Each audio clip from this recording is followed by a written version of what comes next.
എല്ലാവർക്കും ധ്യാൻസ് വേൾഡിലേക്ക് സ്വാഗതം.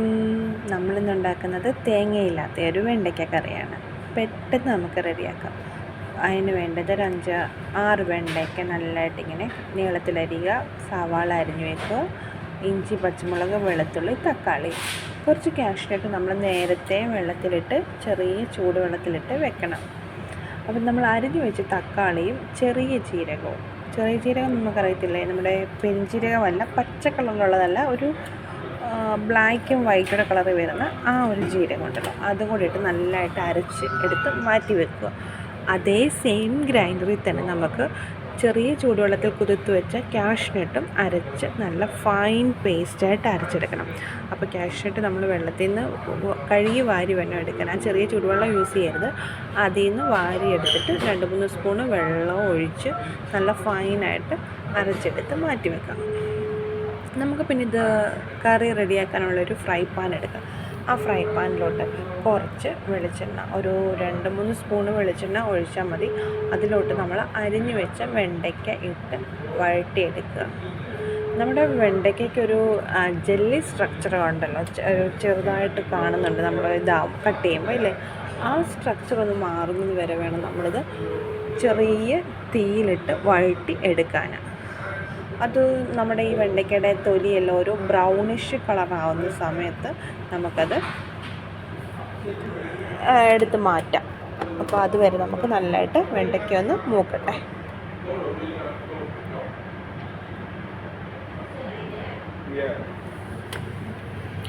വെണ്ടയ്ക്ക ഇതുകൂട്ട് ബ്രൗണിഷ് കളറായതിനു ശേഷം അതെടുത്ത് വേറൊരു പാത്രത്തിലോട്ട് നമുക്ക് മാറ്റി വെക്കാം. ഓക്കെ, വെണ്ടയ്ക്ക മാറ്റി വെച്ചതിന് ശേഷം അതേ പാനിൽ തന്നെ നമുക്ക് കുറച്ച് വെളിച്ചെണ്ണ ഒഴിച്ച് നമ്മൾ എടുത്ത് വെച്ചിരുന്ന സവാള അരിഞ്ഞതും ഇഞ്ചി, വെളുത്തുള്ളി, പച്ചമുളക്, അതിൻ്റെ കൂട്ടത്തിൽ കുറച്ച് കറിവേപ്പിലയും കൂടെ. കറിവേപ്പില ഇടുമ്പോൾ ഒന്ന് കഴുകി വാരിയിട്ടൊന്ന് കീറി ഇടുകയാണേ. അതുകൊണ്ട് ഇട്ടിട്ട് നമുക്ക് സോൾട്ട് ചെയ്യാം. അത് നമുക്ക് സോൾട്ട് ചെയ്തെടുക്കാൻ വേണ്ടിയിട്ട് ഇച്ചിരി ഉപ്പ് കൂടെ ഒന്ന് ഇട്ട് കഴിഞ്ഞാൽ പെട്ടെന്നത് ബ്രൗണിഷ് കളറായി കിട്ടും കേട്ടോ. ആദ്യം നമ്മൾ ഉള്ളി മാത്രമാണ് ഇടുന്നത്. അതിൻ്റെ കൂട്ടത്തിലോട്ട് പിന്നെ നമ്മൾ ഇഞ്ചി, വെളുത്തുള്ളി, പച്ചമുളക് കൂടെ ചതച്ച് വെച്ചത് ഇടുന്നു. അത് ഒന്ന് നല്ലതായിട്ട് ഇളക്കി കൊടുക്കുക. നമുക്കത് പെട്ടെന്ന് വഴണ്ടി കിട്ടണമെങ്കിൽ നമ്മൾ ഇച്ചിരി ഉപ്പിട്ട് കൊടുത്താൽ മതി കേട്ടോ. ഒരു ബ്രൗണിഷ് കളറായി വരും അത് പെട്ടെന്ന്. രാവിലെ മോർണിംഗ് 5:30ക്കാണ് ഞാൻ ഈ വീഡിയോ എടുക്കുന്നത്.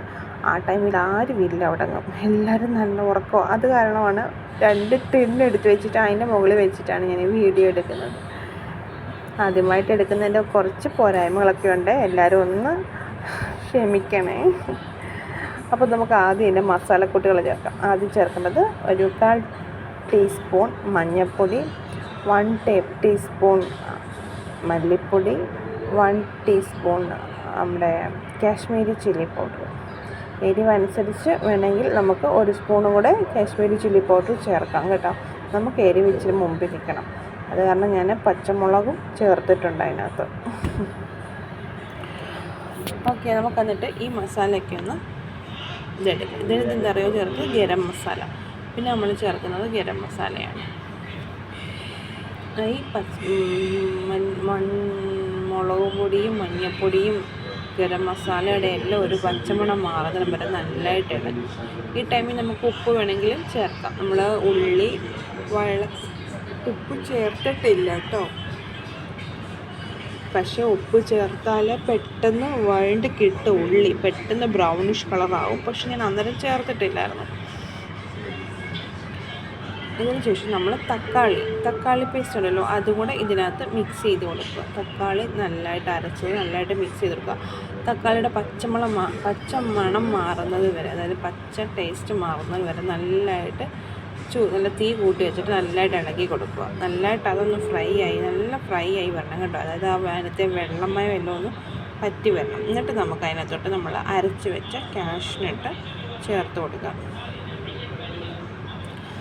അരച്ച് വെച്ച കാഷ്നട്ട് ചേർത്ത് കൊടുത്ത് നല്ലതായിട്ട് ഇളക്കിയെടുക്കുക. കാഷ്നട്ടും പച്ചയുടെ ഒരിതുണ്ട്, അത് കാരണം നമ്മൾ നല്ലതായിട്ടൊന്ന് അങ്ങോട്ടും ഇങ്ങോട്ടുമൊക്കെ ഇട്ടൊന്ന് ഇളക്കി ആ കാഷ്നട്ടിൻ്റെ ആ പച്ചമണം ഒന്ന് മാറ്റിക്കണം കേട്ടോ.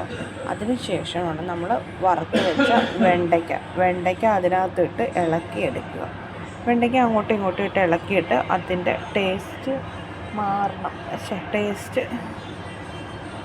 ആ പച്ച ടേസ്റ്റ് മാറിക്കിട്ടുന്നിടം വരെ അതും നല്ലതായിട്ട് ഇളക്കിയെടുക്കുക.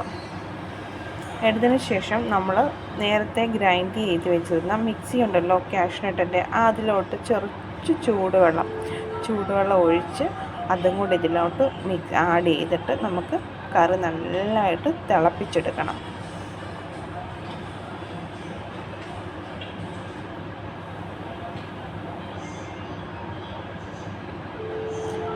കറിക്കകത്തെ പച്ചമണം എല്ലാം മാറിയിട്ടുണ്ട്. നമുക്കിനി അതിനകത്തോട്ട് നമുക്ക് കുറച്ച് ചെറിയ ചൂടുവെള്ളം ആ കാഷ്നട്ട് അരച്ചെടുത്ത പാത്രത്തിലോട്ട് ഒഴിച്ച് കലക്കിയെടുക്കാം. അത് നമ്മൾ ചെറിയ ചൂടുവെള്ളത്തോടെ വേണം എടുക്കാൻ, നല്ല കറി നമുക്ക് നല്ല കുറുകി കിട്ടത്തുള്ളൂ കേട്ടോ.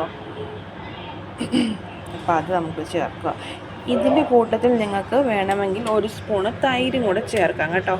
അത് ആവശ്യമാണെങ്കിൽ ഒരു പുളിപ്പൊക്കെ കിട്ടണമെന്നുണ്ടെങ്കിൽ, അത് ഓൾറെഡി നമ്മൾ തക്കാളി ചേർത്തു, അതിൻ്റെ ഒരു പുളിപ്പുണ്ട്. എക്സ്ട്രാ ഒരു ടേസ്റ്റ് കിട്ടണമെന്നുണ്ടെങ്കിൽ നമ്മൾ ഈ ടൈമിൽ 1 ടേബിൾ സ്പൂണ് തൈരും കൂടെ ചേർത്ത് കൊടുക്കാവുന്നതാണ്.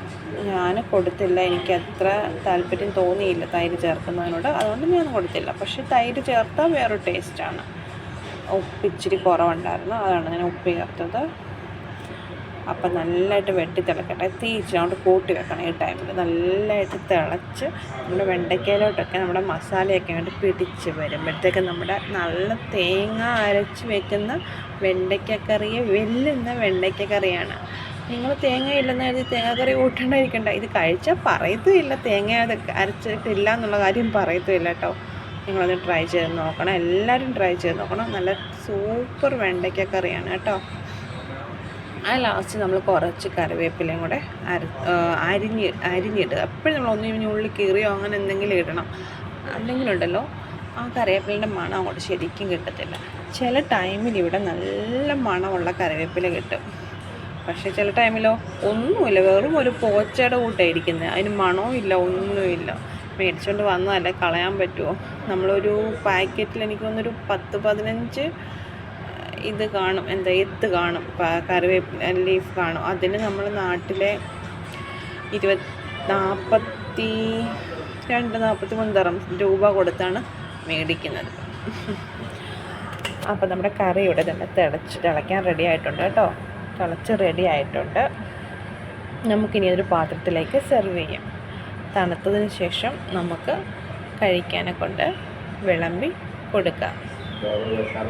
പക്ഷേ സൂപ്പർ ടേസ്റ്റാണ്. സൂപ്പർ ടേസ്റ്റ് എന്ന് പറഞ്ഞാൽ നല്ല അടിപൊളി ടേസ്റ്റാണ്. നിങ്ങളൊന്ന് ട്രൈ ചെയ്ത് നോക്കണം കേട്ടോ. എല്ലാവരും ഒന്ന് ട്രൈ ചെയ്ത് നോക്കണം. നമ്മുടെ വെണ്ടയ്ക്ക തേങ്ങ അരയ്ക്കാത്ത വെണ്ടയ്ക്ക കറിയാണ്. അപ്പോൾ ആദ്യമായിട്ട് എൻ്റെ ചാനൽ കാണുന്നവർ എൻ്റെ ചാനൽ സബ്സ്ക്രൈബ് ചെയ്യണം, ലൈക്ക് ചെയ്യണം, ഷെയർ ചെയ്യണം. ആ ബെൽ ബട്ടണൊന്ന് അമർത്തിയേക്കണേ. അങ്ങനെ ഞാനിടുന്ന വീഡിയോസ് എല്ലാത്തിൻ്റെയും നോട്ടിഫിക്കേഷൻ നിങ്ങൾക്ക് കിട്ടും. എൻ്റെ വീഡിയോയിൽ എന്തെങ്കിലും തെറ്റുകുറ്റങ്ങൾ കാണും, അത് ഉറപ്പാണ്. ഞാൻ ആദ്യമായിട്ട് ചെയ്യുകയാണ് ഇങ്ങനെയൊക്കെയുള്ള വീഡിയോകൾ. അതുമല്ല, ഞാൻ ഒറ്റയ്ക്കാണ് ക്യാമറ എടുക്കുകയൊക്കെ ചെയ്യുന്നത്. അപ്പോൾ തെറ്റുകുറ്റങ്ങളുണ്ടെങ്കിൽ നിങ്ങളൊന്ന് പറയണം, അത് ഞാൻ മാക്സിമം പരിഹരിക്കാൻ ശ്രമിക്കുന്നതായിരിക്കും. അപ്പോൾ ഇനി ഒരു അടുത്ത വീഡിയോയുമായിട്ട് വരുന്നതിന് വരെ okay, bye bye. Thank you for watching my YouTube channel. Bye bye.